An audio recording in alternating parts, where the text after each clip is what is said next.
तो चलिए अब हम लोग बात करते हैं कि प्रोबेबिलिटी में कौन कौन सी चीज़ें हैं जो आएंगी और कौन कौन से मार्क्स में आएंगी, क्या क्या चीज़ें हैं, ज़रा ध्यान से समझते हैं। सबसे पहली बात तो प्रोबेबिलिटी में से 2 मार्क्स वाले क्वेश्चन ज़रूर आएंगे, 2 मार्क्स वाले क्वेश्चन ज़रूर आएंगे, 2 आएंगे। अब आप लोगों को एक चीज़ करनी होगी, यहाँ पर ध्यान रखना होगा कि 1 मार्क और 2 मार्क की अगर बात की जाए तो 1 मार्क में तो प्रोबेबिलिटी से आएगा नहीं, 2 मार्क में आएगा। जब 2 मार्क में आएगा तो इस बात को लिखवा करके ले लो कि 2 मार्क्स का या तो इसमें से आएगा या तो इसमें से आएगा, इन बाकी बचे हुए टॉपिक्स में से नहीं आएगा, क्योंकि कभी भी इनमें से 4 मार्क्स से कम का क्वेश्चन नहीं बनता है। 4 मार्क्स या फिर 6 मार्क्स, चाहे नो मैटर कि दी हुई चीज़ बेस थ्योरम है, रैंडम वेरिएबल है या फिर बर्नौली ट्रायल्स है। तो इस बात को ध्यान रखना कि 4 नंबर वाला और 6 नंबर वाला क्वेश्चन तो इनमें से बनेगा। हालांकि इसमें से भी बन सकता है, लेकिन इसमें से 2 नंबर वाला नहीं बन सकता, तो इसमें से 2 नंबर वाला क्वेश्चन नहीं बनेगा। 2 नंबर वाला क्वेश्चन आपको इसमें से मिलेगा।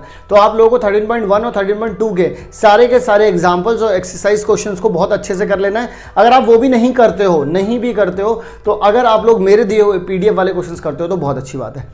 अब दूसरी बात कि आप लोगों को अगर ये कंसेप्ट को समझना है, क्योंकि ये कंसेप्ट बेस होते हैं, अगर आप लोगों को इनको कंसेप्ट को समझना है तो आप लोग जाकर के मेरी वीडियोस देखो, जो कि डिस्क्रिप्शन में आप लोगों को मिल जाएंगी। उन वीडियोस को देख करके आप ये चीज़ बोल सकते हो कि हाँ भाई मेरे अब समझ में आ गया, ठीक है। लेकिन अगर आप सोचो कि मतलब बस ऐसे ही आप करके आ जाओगे, अगर आपको समझ में नहीं आया तो कंसेप्ट आपको उलझा देगा पेपर में, तो वीडियो एक बार जरूर देख लेना, ठीक है। और सेम मैं इनके लिए भी यही बोलूँगा, क्योंकि ये भी कंसेप्ट वाली चीज़ें हैं। ढूंढने को तो हम यही ढूंढ रहे हैं, फेवरेबल अपॉन में टोटल, पर 5 चीज़ें यूज क्यों कर रहे हैं, इस सारी की सारी वजहों को मैंने बता रखा है वीडियो में। अब आगे की बात करते हैं बेस थ्योरम। बेस थ्योरम को अब बहुत सारे बच्चे क्या कहते हैं, बहुत सारे बच्चों के ट्यूशन टीचर भी यही बोलते हैं कि बेस थ्योरम कर लेना सब काम हो जाएगा। नहीं, ऐसा कुछ भी नहीं है, ठीक है। वो जो भी है वो पागल बना रहे हैं आपको, ठीक है। तो ध्यान रखना है इस चीज़ को कि बेस थ्योरम से ही केवल कुछ नहीं होता है। Bayes theorem, random variable and Bernoulli trials, इन सब में से क्वेश्चन आ सकता है। मोस्ट चांसेस हैं इन दोनों में से, रैंडम वेरिएबल और बेस थ्योरम मोस्ट चांसेस हैं। ये नहीं कह रहा मैं कि ये नहीं आएगा अब, ठीक है, ऐसा नहीं कह रहा मैं कि ये नहीं आएगा, ये भी आ सकता है। ध्यान से समझना बेस थ्योरम का मतलब क्या होता है, मैं मतलब बता दूं आप लोगों को। बेस थ्योरम को बिल्कुल शांति से दिमाग को ठंडा करके समझना कि यहाँ पर 2 बॉक्स रखे हैं, उन 2 बॉक्सेस में पर्टिकुलर बॉल्स रखी हुई हैं। मैं आपसे बोलूँगा कि मैंने एक बॉल निकाल ली, तो मुझे प्रोबेबिलिटी बताओ कि मैंने दूसरे वाले से निकाली है या मैंने पहले वाले से निकाली है। जबकि नॉर्मल प्रोसेस क्या कहती है कि पहले तो बॉक्स सिलेक्ट करो फिर बॉल सिलेक्ट करो, लेकिन ये उल्टी प्रोसेस बोलते हैं। ये बोलते हैं बॉल सिलेक्ट कर ली, बताओ कौन सा डब्बा। बात समझ में आई? बात समझ में आई? ये उल्टी प्रोसेस करते हैं। वहीं अगर मैं रैंडम वेरिएबल की बात करूँ तो रैंडम वेरिएबल बहुत ईजी हो जाता है। यहाँ पर वो आपसे पूछते हैं कि जैसे मान लो कि आपने कॉइन को टॉस किया 3 बार, ठीक है, कॉइन को टॉस किया 3 बार। अब वो बोलेंगे हेड की प्रोबेबिलिटी बताओ। क्या ये कोई सेंस डेवलप कर रहा है? ये सेंस डेवलप ये बता ही नहीं पा रहा कि भाई कितने हेड की बात कर रहे हो, 1 हेड की बात कर रहे हो, 2 हेड की बात कर रहे हो, 3 हेड की बात कर रहे हो, 1 भी हेड की बात नहीं बात कर रहे हो, तुम 0 हेड की बात कर रहे हो। बात समझ रहे हो?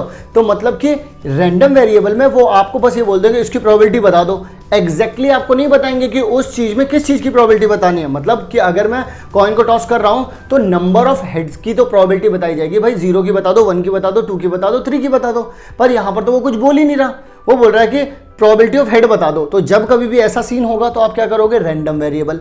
उसके बाद आगे की तरफ बढ़ते हैं बर्नौली ट्रायल्स। बर्नौली ट्रायल्स क्या होते हैं? बर्नौली ट्रायल्स बहुत सिंपल है, आप लोगों को करना क्या है, बर्नौली ट्रायल्स में बहुत सारे आउटकम्स आ जाते हैं, बहुत सारे आउटकम्स, और फेलियर और सक्सेस इनके जो आउटकम होते हैं, जैसे मान लो कि फेलियर जो है वो 1/3 है और सक्सेस जो है वो 2/3 है। तो आप कितने भी ट्रायल्स करते रहो, उस चीज को बार बार करते रहो, सक्सेस की प्रोबेबिलिटी उतनी रहेगी और फेलियर की प्रोबेबिलिटी भी उतनी रहेगी, ठीक है। तो ऐसे में आप लोगों को क्या करना होता है, बर्नौली ट्रायल्स। तो ये मैंने अभी कुछ आपको बताया है, कुछ चीजें आप लोगों को इंडिकेट कर दी हैं कि कैसे पहचानोगे कौन सी एक्सरसाइज का है। बाकी आप लोगों को अगर डिटेल देखनी है तो आप वीडियो में जाकर के देख सकते हैं।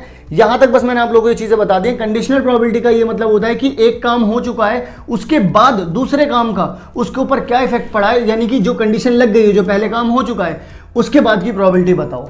कंडीशनल प्रोबेबिलिटी का ये मतलब होता है। इंडिपेंडेंट इवेंट का मतलब होता है कि एक जो इवेंट है वो दूसरे इवेंट पे से इंडिपेंडेंट है, मतलब इसके होने से इसकी प्रोबेबिलिटी पे कोई फर्क नहीं पड़ा, ये बोलना चाहता है वो।